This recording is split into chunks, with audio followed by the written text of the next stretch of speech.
Hello everybody, please welcome to my channel Jai Shankar Boro Legal Forum. I am Jai Shankar Boro, advocate. Joyte moi আপোনালোকক আটাইলে আমাৰ কাতি বিহুৰ ওলগ জনালো। আজি আপোনালোকৰ আগত কোনো পলিটিক্যাল ডিসকাশন নহয়, মাথো জুবিন গাৰ্গ সম্পৰ্কত কিছুমান কথা আপোনালোকৰ আগত শ্বেয়াৰ কৰিম। আমাৰ মাজৰ পৰা জুবিন গাৰ্গ গুচি গ'ল। আপোনালোকে লক্ষ্য কৰিছে যে আমাৰ মৰমৰ জুবিন গাৰ্গ যেতিয়া নচৰদে ছিংগাপুৰৰ পৰা নতুন দিল্লীলৈ অনা হ'ল আৰু নতুন দিল্লীৰ পৰা যেতিয়া আমাৰ গুৱাহাটী এয়াৰপৰ্টত লোকপ্ৰিয় গোপীনাথ বৰদলৈ ইণ্টাৰনেশ্যনেল এয়াৰপৰ্ট যেতিয়া ডেড বডি আহি গ'ল, মানুহৰ যিটো অভূতপূৰ্ব সমাগম, যিখিনি জুবিন প্ৰেমী, তাৰ পৰা এই আমাৰ যিটো জুবিন গাৰ্গৰ যিটো নচৰদে পুৰা ষোলসজ্জা বাহনেৰে গুৱাহাটীলৈ অনা হ'ল, তেতিয়া যিটো মানুহৰ সমাগম অভূতপূৰ্ব, যেন পৃথিৱীৰ মাজত এটা ৱাণ্ডাৰফুল এটা ঘটনা ঘটি গ'ল। আমি আটাই শুনো যে কিছুমান তীৰ্থযাত্ৰী বা কিছুমান ফুটবল মেচত বা কিছুমান কাৰ্নিভেলবিলাকত বহুত মানুহৰ সমাগম হ'লে মানুহৰ হেঁচা ঠেলা মৃত্যু হয়, যেনেকৈ ইংৰাজীত ষ্টেম্পাৰ্ড বুলি কোৱা হয়।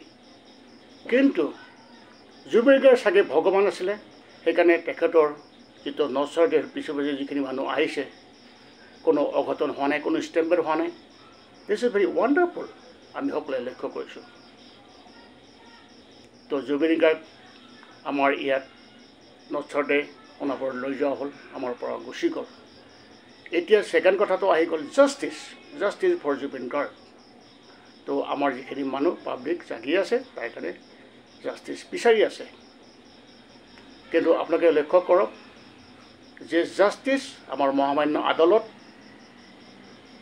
কোৰ্ট তেওঁলোকেহে জাষ্টিছ দিব।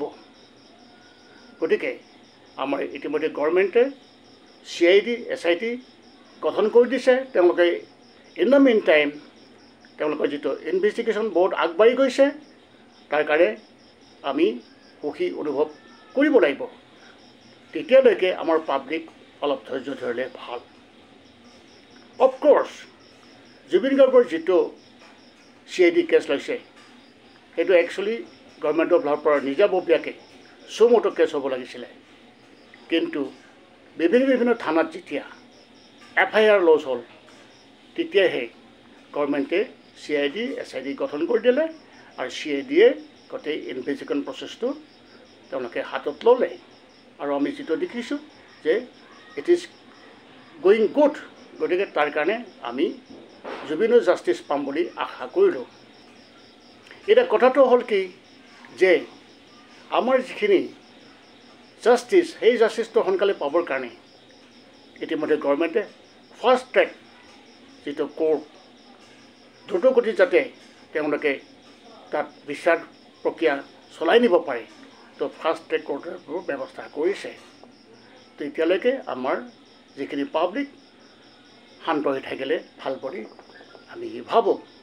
গতিকে যিখিনি জুবিন প্ৰেমী যিখিনি আমাৰ আছে, আমি ধৈৰ্য ধৰিব লাগিব যে যেতিয়ালৈকে আমাৰ প্ৰচেছ, লিগেল প্ৰচেছ যিটো আছে, সেইখিনি প্ৰচেছ কমপ্লিট নহ'লেকে জাষ্টিছ আমি ৱেইট কৰি থাকিবই লাগিব।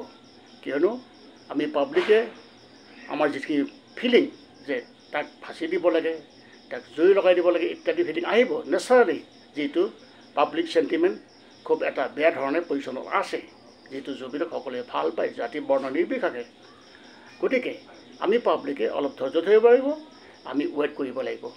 কিয়নো আমাৰ ইণ্ডিয়ান লিগেল ছিষ্টেমত ক্ৰিমিনেল প্ৰচিডিউৰ কোড আছে, চিভিল প্ৰচিডিউৰ কোড আছে, ইণ্ডিয়ান পেনেল কোড আছে, BNS ভাৰতীয় ন্যায়িক সংহিতা 2023 ইত্যাদি এইবিলাক আছে।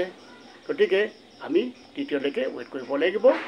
Let us hope Zubeen Garg will get justice, আৰু সেই জাষ্টিছ আমি আমাৰ যিখিনি পাব্লিক আমি দেখা পাম।